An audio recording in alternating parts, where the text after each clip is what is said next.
श्री स्वामी समर्थ सगळ्यांना.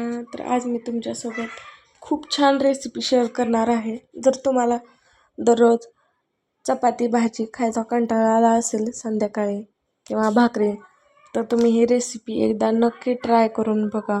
तर याला महाराष्ट्रीयन पद्धतीमध्ये वरणफळ असे म्हणतात. चला तर आपण रेसिपीला सुरुवात करू.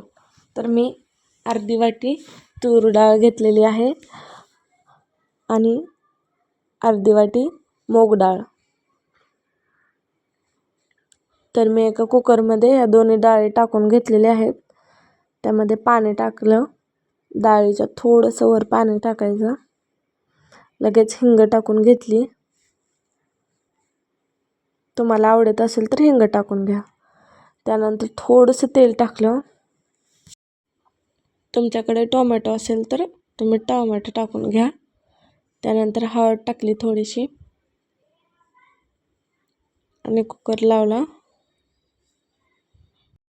त्यानंतर त्याला गॅसवर ठेवून देऊ. तर आपली डाळ शिजते तोपर्यंत आपण फळांसाठी कणिक मळायला घेऊ. तर एक ताट घ्यायचं, ताटामध्ये पाणी टाकायचं थोडंसं, त्यामध्ये मीठ टाकायचं, थोडंसंच टाकायचं, जास्त टाकायचं नाही, आणि थोडंसं तेल टाकायचं. तेल टाकल्यानंतर आपलं जे गव्हाचं पीठ आहे ते सगळं चाळून घ्यायचं. आपल्याला जेवढे फळं बनवायचे, 1 चपातीचे, 2 चपातीचे, 3 चपातीचे, त्या पद्धतीने पीठ चाळून घ्यायचं. आता मी इथं 4 ते 5 चपातीचं करणार आहे, त्यामुळे मी जरा थोडी कणिक जास्त घेणार आहे. तर हे कणिक जास्त मऊ लुसलुशीत मळायची नाही, घट्ट अशी मळून घ्यायची. वरणफळांना घट्टच असते कणिक. आता मी कणिक तिळून घेतलेली आहे.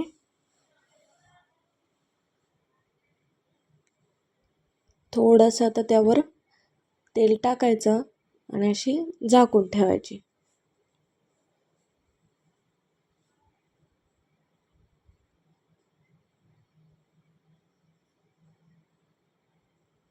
कधी पण कणकेला असं लगेच झाकून ठेवायचं नाही. बोटाने असे मी केलंय तसं करायचं आणि झाकून ठेवायचं, म्हणजे कणिक खरपजत नाही. थोडंसं पिठीला आपल्याला घ्यायला पीठ टाकून घ्यायचं. आपले आता कणिक मळून झालेले आहे. तर बघू आपण, आपल्या कुकरच्या शिट्ट्या 3 झालेल्या आहेत. आपली आता डाळ आपण शिजले का नाही बघून घेऊ.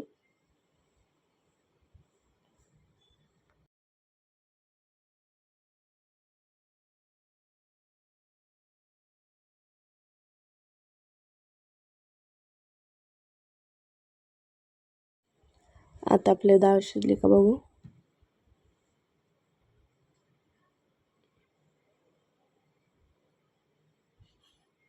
बघू शकता आपल्या डाळीला खूप छान असं मऊसूतपणा आलेला आहे. खूप छान शिजलेली आहे. अशीच मऊसूत शिजवून घ्यायची.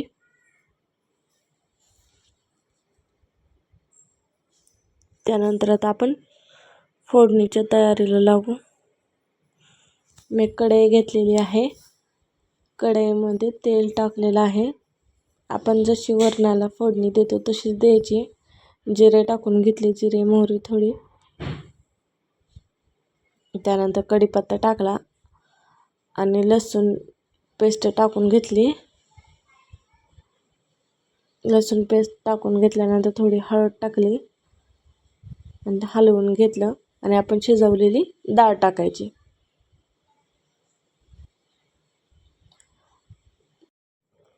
त्यानंतर आपण मीठ टाकून घ्यायचं चवीनुसार आणि आपल्या थोडंसं कुकरमध्ये पाणी ओतायचं आणि डाळ शिजवलेलं राहिलेलं ते पाणी टाकून घ्यायचं त्याच्यामध्ये.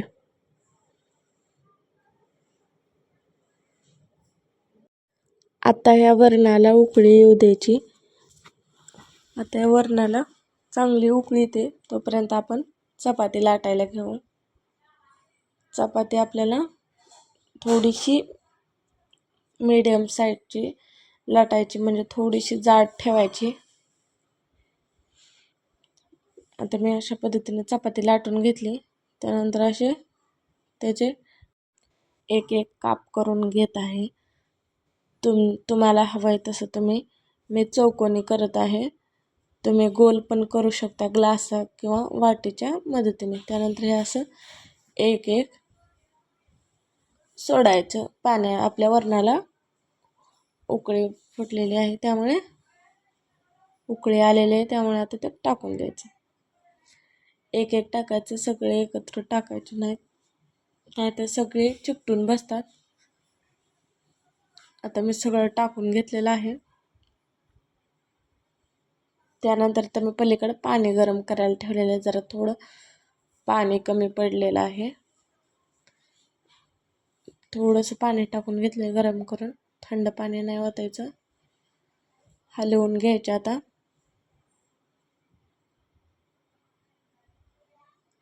आणि आता या 10 ते 15 मिनटं चांगले शिजू द्यायच्या.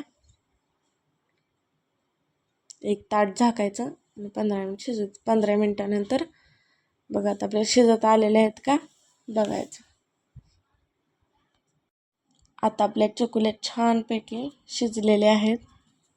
त्याच्यावर कोथिंबीर टाकून घ्यायची. तर तुम्हाला माझी रेसिपी कशी वाटली हे मला नक्की कमेंट करून सांगा. ही रेसिपी खूप छान लागते. आता असं सर्व करून घ्यायचं आणि अशा वरणफळांवरती छान असं घरगुती पद्धतीने बनवलेलं साजूक तूप असेल तर खूपच छान आणि खूपच सुंदर लागतं चवीला पण. तर तुम्हाला माझी रेसिपी कशी वाटली हे मला नक्की कमेंट करून सांगा. जर तुम्ही माझे नवीन व्हिडिओ बघत असाल तर सबस्क्राईब करायला विसरू नका. भेटूया आपण अशाच नवनवीन व्हिडिओमध्ये. तोपर्यंत बाय.